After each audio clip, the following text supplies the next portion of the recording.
مشہور ہے کہ شیخ عبد القادر جیلانی نے ایک موقع پہ کہا ہے قدمی ھذا علی رقبۃ کل ولی، میرا یہ پاؤں ہر ولی کی گردن پر ہے. اور دنیا میں جتنے اولیاء تھے انہوں نے فوراً سر نیچے ولیوں نے سر نیچے کیے نہیں کیے وہ تو تاریخی دوڑا ہے، مگر اگر پیرانی پیر نے کہا ہے کہ میرا قدم تمام اولیاء کی گردن پر ہے تو یہ کوئی غلط بات نہیں ہے، اور یہ بات صحیح ہے، کیونکہ پیرانی پیر کے زمانے میں ان سے بڑا موحد عالم نہیں تھا. اور وہ مشہور مناظرہ جو شیعوں کا اور اہل سنت کا ہوا ہے، جس میں ابن الجوزی عبد الرحمن ابن الجوزی وہ حکم تھے. آپ پیرانی پیر کو کسی نے آ کے کہا کہ اہل سنت ہار جائیں گے، کہا کیوں؟ کمانڈر ان چیف، وزیر اعظم، بادشاہ سب شیعوں کے ساتھ بیٹھے ہوئے. پیرانی پیر نے یہ سنا اور یکدم کہا چلے ہم بھی چلتے، اور کندھے پہ رومال ڈالا اور روانہ ہو گئے لاٹھی لے کے. اتابکی النجوم الظاہرہ فی تاریخ ملوک مصر والقاہرہ، جز 6 جلد 3 صفحہ 142 پر لکھتے ہیں شیخ عبد القادر کے ترجمے میں، جب حضرت کو دیکھا فتغیر لون الملک، بادشاہ کا رنگ اڑ گیا. اور پیرانی پیر کے حالات میں مورخین لکھتے ہیں یخافون عنہ الملوک، سلاطین ملوک آپ سے گھبراتے تھے. اللہ نے ایسا قوی ایمان مقام نصیب کیا. تو جن سے بڑے بڑے بادشاہ لرزتے تھے یقیناً وہ ایمان اور عقیدے میں اللہ کے دربار میں بہت بلند تھے، تو وہ کہہ سکتے کہ قدمی ھذا علی رقبۃ کل ولی.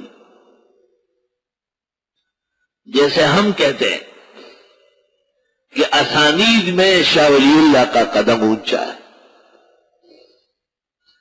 علم مقبول میں شاہ عبدالعزیز مثالی ہے، مگر اجتہاد اور تحدیث کا منتہا اور معراج مولانا محمد انور شاہ صاحب کشمیری. لا الہ الا اللہ. اور پاکستان کے علم اور سیاست میں مفتی محمود کا قدم بہت اونچا رہا ہے. اللہ تعالیٰ نے ان کو جو مقبولیت مرجعیت عطا فرمائی وہ ایک مثالی تھی. ان لہم قدم صدق عند ربہم، بے شک ان کے لیے قدم ہے سچائی کا ان کے رب کے ہاں، یعنی مقام اور مرتبہ سچائی کا رب کے ہاں ہے. قال الکافرون، کہتے ہیں کافر لوگ ان ھذا لساحر مبین، بے شک یہ جادوگر ہے واضح. ان ربکم اللہ الذی خلق السماوات والارض فی 6 ایام. سب دلائل شروع ہو گئی.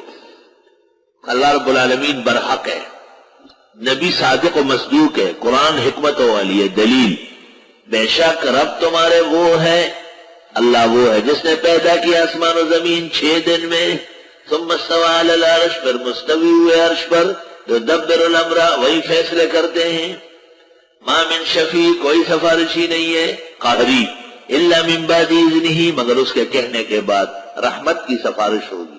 ذالکم اللہ ربکم، یہ اللہ تمہارا رب ہے. دعوی سورت فاعبدوہ، اسی کی عبادت کرو یعنی توحید مانو. افلا تذکرون، نصیحت نہیں لیتے.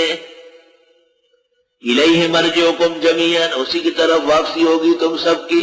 وعد اللہ حقا، یہ وعدہ ہے اللہ کا پکا. انہ یبدأ الخلق، وہی پیدا فرماتے ہیں شروع میں.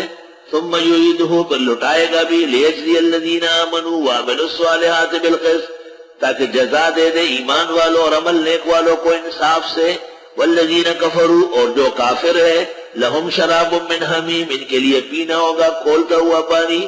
وعذاب علیم بما کانوا یکفرون، اور عذاب دردناک ہوگا بسبب کفر کرنے کے.